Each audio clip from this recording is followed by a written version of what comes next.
Apparently this is episode number 48, not 50, which means somewhere on this camera, 2 episodes that I didn't upload.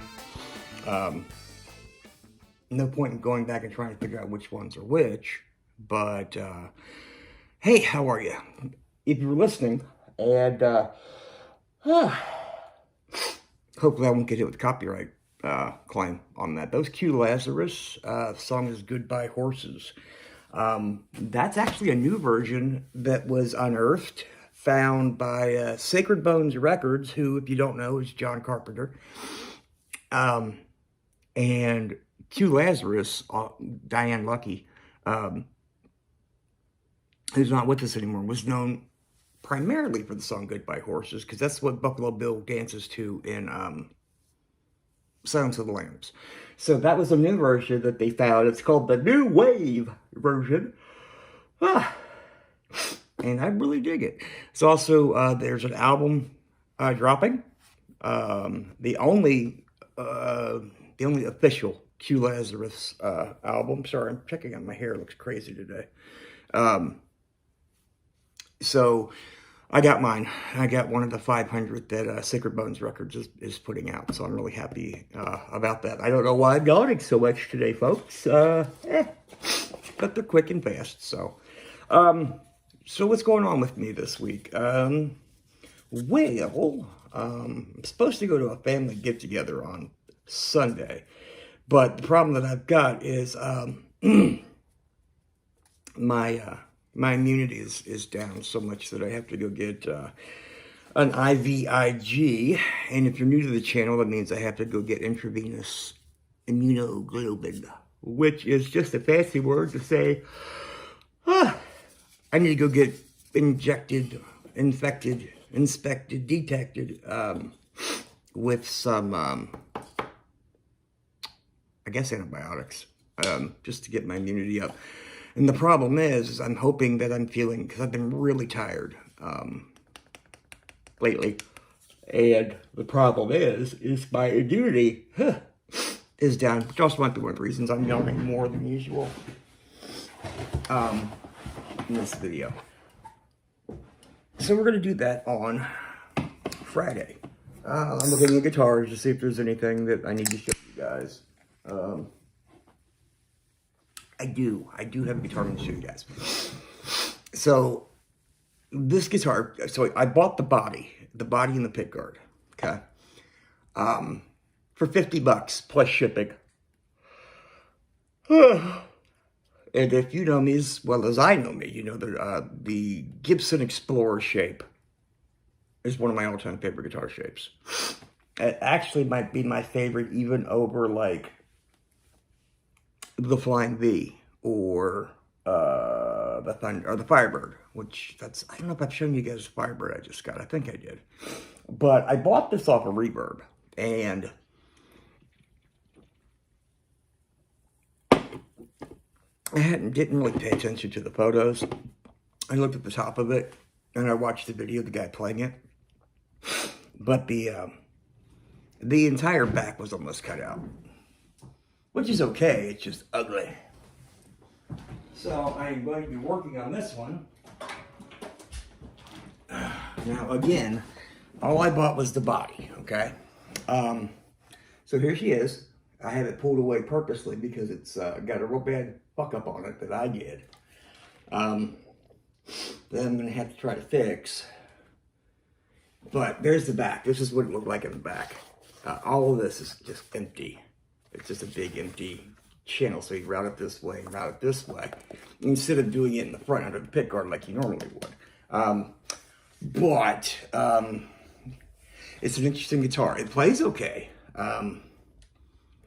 And I told myself I had to put it together with parts I had here at the house, which includes this cheap as hell neck that I got off of Amazon for like $40 a couple years back for a different Explorer.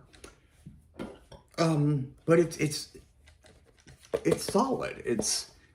And I think one of the other reasons was because this appears to be from an old table, as you can see. I put the Cheshire and the flag on there because this has actually been routed out. Not so much for a fender, which I may end up going back in here and routing it properly because it's not routed very well. And then filling these back in, because what he had on here was a stop tail, a fender,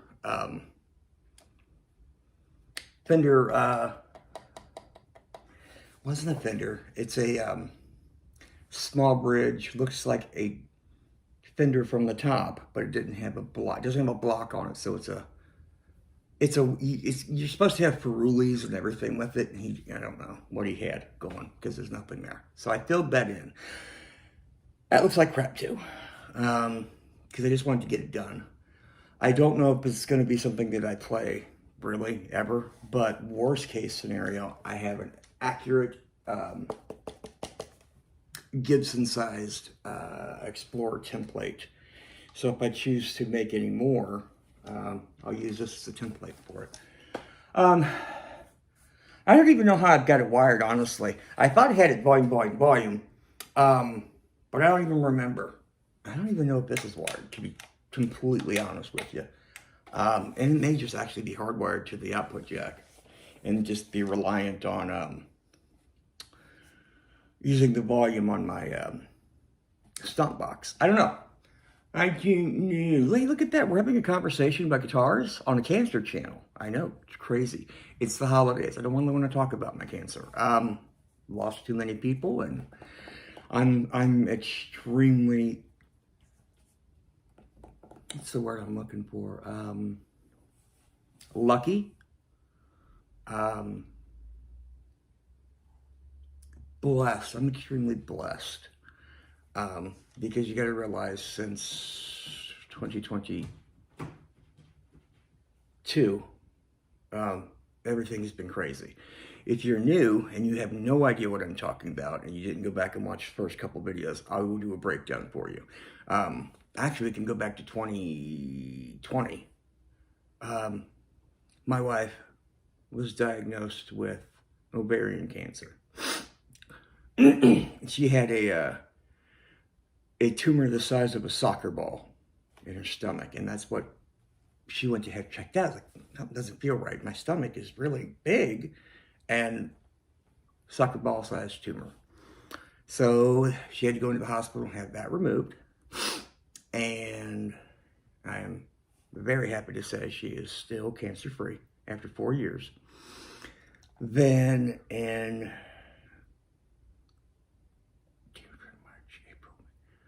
whatever day Rick Turner, if you know me, you know that Rick Turner guitars are my absolute all-time favorite guitars. He's exclusive for Lindsey Buckingham and then John Mayer and things like that. These were all hand-built.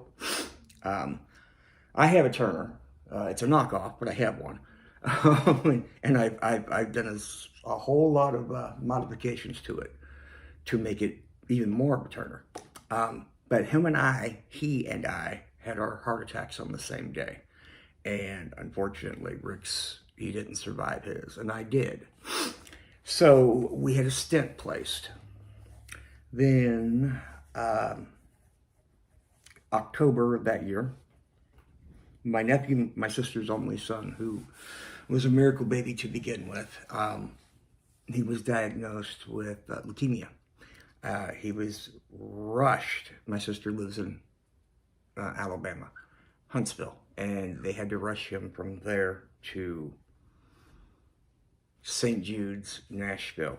He was that bad off. Like, they took him to the hospital and they said, he needs to go now.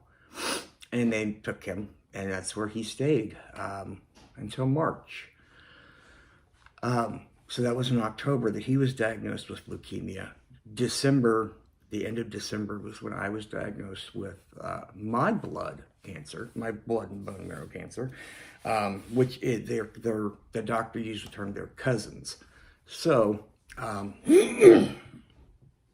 so I had to tell my sister that not only was her 2-year-old, her only son, not only did she have to deal with the fact that he had cancer, but I then now had to tell her that her brother has cancer. And that was just, wasn't pleasant. And then we lost Mateo in March of 23. Yeah, I think it was 23. He was 3. His little body just, I couldn't do it.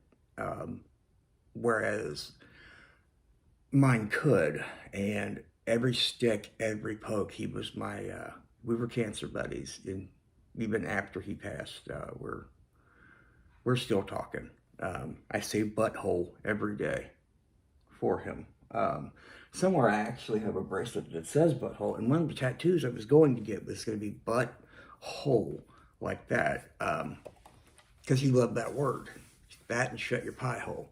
So that's my Mateo tattoo for anyone that's new to the channel. And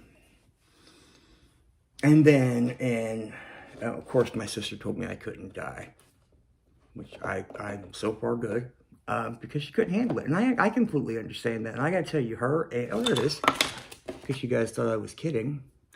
I wasn't. And there's his butthole. Well, there's the butthole bracelet. They were absolute warriors, and I know what my body went through, so I can only imagine what Tato went through. But I also what I can't imagine is what my sister went through. So, and then August of 23 is when I did my chemo and lost all my hair. And I was so big and so bad looking that my cousin is he's a licensed pastor. So when my youngest got married, he wanted Ronnie to come down and do the ceremony, and Ronnie did. And Ronnie, because it was September, Ronnie initially thought that I was one of the Halloween decorations. I am in no photos from the wedding at all. So, yeah. And now here we are. So there's the quick rundown of the past almost 5 years. And if you're going through cancer, if you're going through multiple myeloma or any kind of cancer, you have to stay positive. I know it's hard. I know it's hard. I'm stage 2 of my multiple myeloma. There's only 3 stages. I'm stage 2. And luckily, and because I'm blessed, I'm in remission, but it's going to come back. And I know it's going to come back. So there's no reason for me to be, woe is me. Ooh. Nope. You won't see me doing that because life is precious. Life is awesome. There's not enough time in the day to be angry with people. Cancer meds also make you have dry mouth.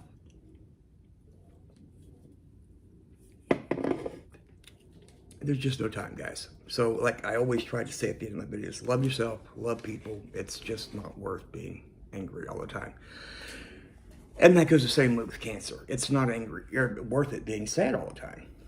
I don't have enough time. I'm on borrowed time as it is. That's how I look at it. I'm sorry, I forgot to tell anybody that was new that might have been, I don't know, at some point in time this year, because I cannot remember with cancer brain. I also had 4 stents placed into my heart.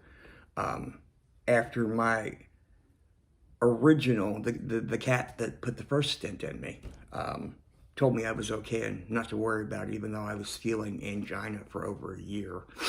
He's like, you're fine, you're fine, you're fine. Yeah, you're fine. Come to find out I needed 4 stents.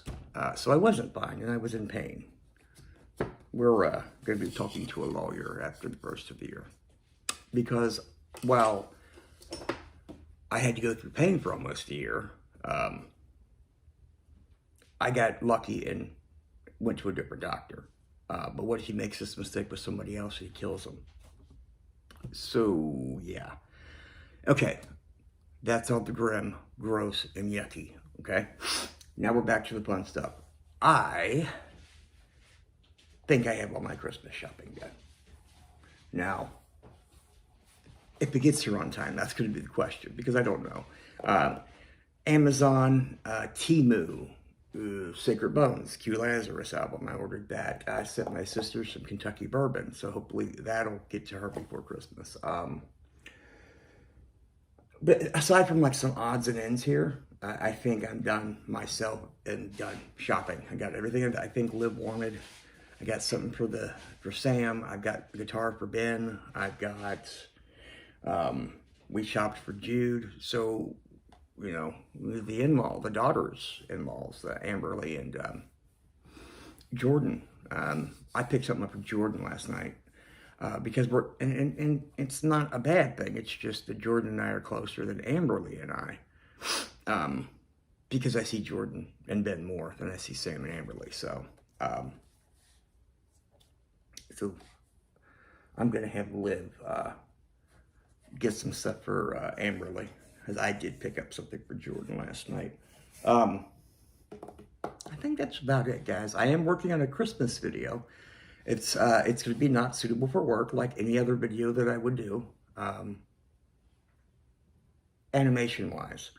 I am taking a Charlie Brown Christmas and ruining it. It's got murder and mayhem and all kinds of fun stuff, and hopefully I can actually get it on YouTube, claim fair use, because I think it's fair use. It's satire. I'm satiring the cartoon and the season, so I'm hoping that'll get up. I'm having a hard time with it right now because the Halloween one that I did was great. It was absolutely great. That I was able to do it in my mind and write out what I wanted to say and have a story and tell what's the story.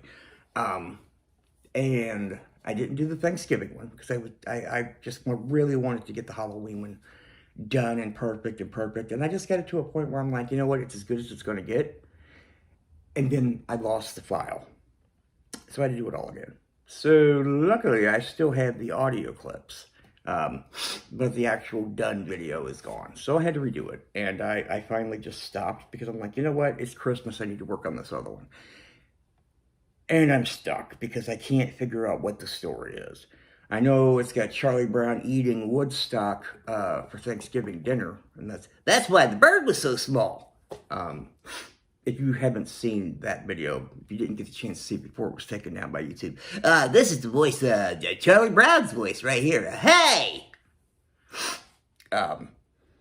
So he's talking to the line, he's going, well, that's the reason we had to have Woodstock. Yeah, that's why the bird was so small. Whatever the line is, I didn't write it down. And that's my issue. I just kind of wing it when I'm doing it. It's all, a lot of it's very much ad-libbed. But yeah, that's kind of where we are. Getting through this year.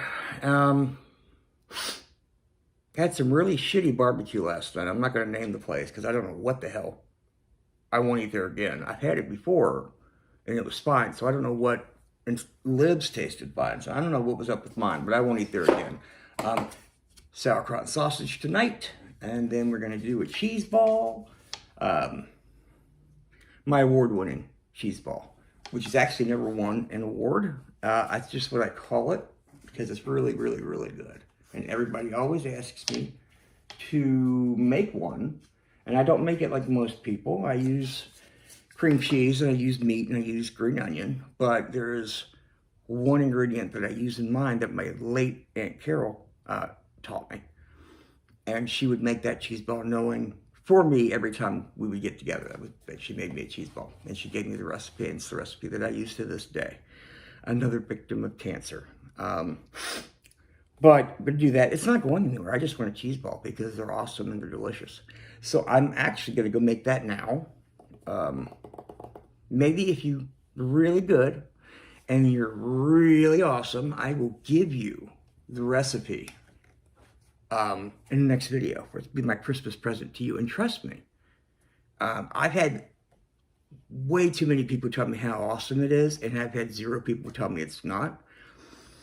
So apparently it's that good. So I will give you the recipe, maybe for Christmas. We'll have to see. You got to be good. Santa Sean's watching you. Other than that, guys, I'm out of here. I love you guys. Wanted to keep it under 20 minutes, and I'm right there. So I will talk to you all next time. Be safe.